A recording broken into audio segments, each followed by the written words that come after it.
দুর্গোৎসবকে ঘিরে চাঁদাবাজির অভিযোগ এখনো পর্যন্ত থানায় জমা পড়েনি। তবে এ সংক্রান্ত কোনো অভিযোগ এলে পুলিশ আইনগত ব্যবস্থা নেবে।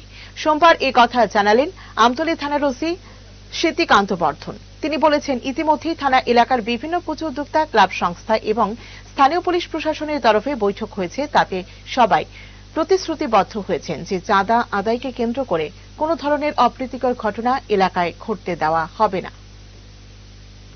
প্রত্যেক ক্লাবের সদস্যরা এবং এলাকার মাতব্বররা এবং আমাদের অথরিটি প্লাস আমরা থানার পক্ষ থেকে যে আলোচনা, সব আলোচনার মধ্যে দিয়ে আমরা একটা ভালো একটা সিদ্ধান্ত নিয়েছি যে চাঁদার ব্যাপারে কথাবার্তা হয়েছে এখানে, এবং ল অ্যান্ড অর্ডার ব্যাপারে কথা হয়েছে, এবং ট্রাফিক কন্ট্রোল কীভাবে করবো, ক্লাব কর্মকর্তারা তাদের ভলান্টিয়ার্সের মাধ্যমে পুলিশের সাথে ট্রাফিক সহযোগিতা করব, এবং চাঁদার জুলুম যাতে না হয় তারও দায়িত্ব নেবে সেখানে। এখন পর্যন্ত আমরা চাঁদার ব্যাপারে কোনোরকম কোনো অভিযোগ আমাদের কোনো ক্লাবের বা কোনো এরিয়া থেকে এখন পর্যন্ত আসেনি। এবং আমরা যে কালকের মিটিংয়ে যে একটা সবার মধ্যে থেকে যে একটা সুন্দর যে বার্তা আমরা এখানে পাইছি, যেটা আগামী পূজা আমরা ভালোভাবে কার্যক্রম করব বলে এখানে একটা আশা প্রকাশ করা